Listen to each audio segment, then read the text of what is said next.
कवि सम्मेलन देख देख के घर की शीला देवी को शेर और शायरी का बुखार चढ़ गया था। अब वो सीधे मुंह किसी को जवाब ही नहीं देती थी। उनके पति और उनका बेटा तो काम करने घर से बाहर चले जाते थे और उनकी शायरी झेलनी पड़ती थी बहू रेणु को। अब सास बोलती नहीं, अर्ज करती थी, संदूक पे रखी संदूक, संदूक में रखे झुमके, बहू झुमके निकाल के दे मेरे, कहाँ लगा रही है ठुमके। माँ जी, झुमके तो आपके निकाल दूंगी मैं, लेकिन आपके दिमाग से ये शायरी का भूत कैसे निकलेगा? छोटे लोग नहीं समझेंगे, शायरी है शौक बड़ा, तू अपने काम से काम रख, मेरे काम में मत टांग अड़ा। शौक अलग बात है, लेकिन हर चीज में अपना शौक डाल देने से जग हंसाई हो सकती है सासू माँ। अरे मैं हूँ एक नंबर कलाकार, कोई ऐसी वैसी बला नहीं, तुम घर के कामों में उलझी, समझोगी मेरी कला नहीं। ठीक है माँ जी, आप नहीं समझती तो कोई बात नहीं, लाओ मैं आपके झुमके ही निकाल कर दे देती हूँ। बहू सास के झुमके निकाल कर देती है और वहां से चली जाती है। शाम को बहू अपने पति से शिकायत करती है, सुनिए जी, आप माँ को कुछ समझाते क्यों नहीं? अरे क्या समझाना है माँ को? अरे अपनी शायरी थोड़ी कम करे ना। अरे तुमको उनकी शायरी से क्या दिक्कत है? अरे मुझे नहीं, पर पड़ोस में सब लोग हंसते हैं, कहते हैं बुढ़ापे में लोग सठिया जाते हैं, लेकिन शीला जी तो शायर हो गई हैं। अरे लोगों का काम है कहना, लोगों की बातों का क्या टेंशन लेना। अरे वाह, मैंने भी शेर कह दिया, वाह वाह वाह वाह। देख लो, तुमसे किसी ने कहा नहीं और तुम्हारे सामने कोई माँ की बुराई नहीं करता तो तुमको फर्क नहीं पड़ रहा। अरे तुम खामखा की बात का बतंगड़ बना रही हो। चलो चाय बना कर ले आओ मेरे लिए, साथ पियेंगे, कोई ढंग की बातें करेंगे। रेणु चाय बनाने लगती है। पहले वो अपने पति को चाय देती है, फिर सास को और आखिर में अपने ससुर को। लेकिन वो देखती है कि ससुर जी कुछ परेशान से हैं।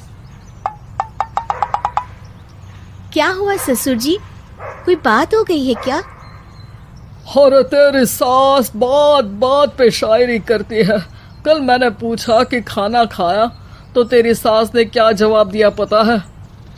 अरे गलती की और आरोपी ने कोड़े खा लिए फटाफट, खाना तो नहीं पर पकोड़े खा लिए झटाझट। अब बता क्या जवाब दूं इस बात का? वो तो सभी से शायरी में ही बात कर रही हैं, मुझे भी समझ में नहीं आता कि क्या करूं मैं। बेटा उसको उसी की भाषा में जवाब देना पड़ेगा। मैं तो आम बातचीत में भी उसके सामने कुछ नहीं बोल पाता, शायरी में क्या बोलूंगा भला।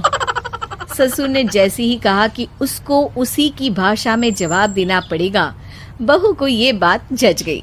अगले ही दिन वो शायरी की कुछ किताबें लेकर आई और शायरी की प्रैक्टिस करने लगी ताकि सास को उन्हीं की भाषा में जवाब दे सके। उसने दिन रात एक कर दिए। एक दिन सब साथ में बैठकर टीवी देख रहे थे, तभी रेणु सबके लिए बिरयानी बनाकर लाती है, लेकिन सास को बिरयानी भाती नहीं।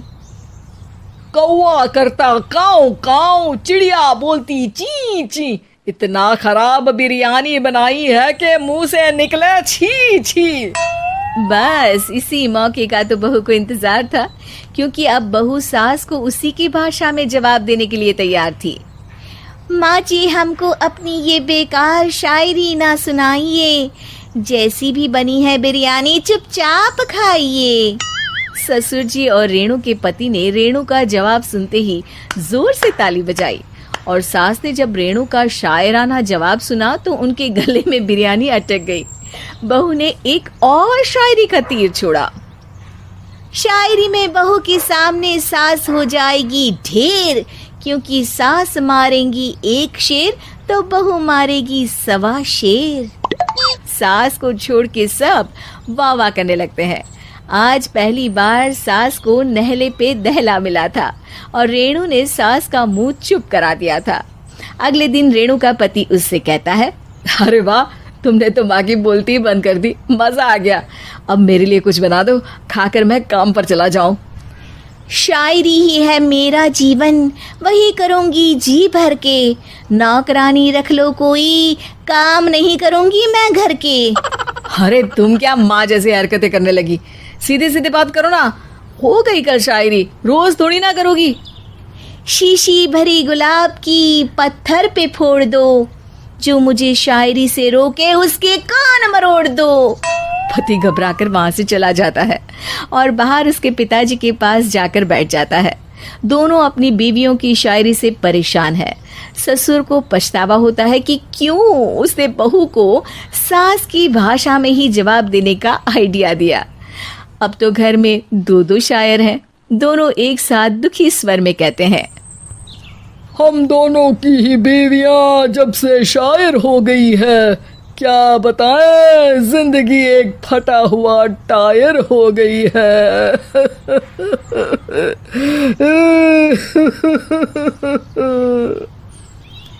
हम दोनों की ही बीवियां जब से शायर हो गई है, क्या बताएं, जिंदगी एक फटा हुआ टायर हो गई है।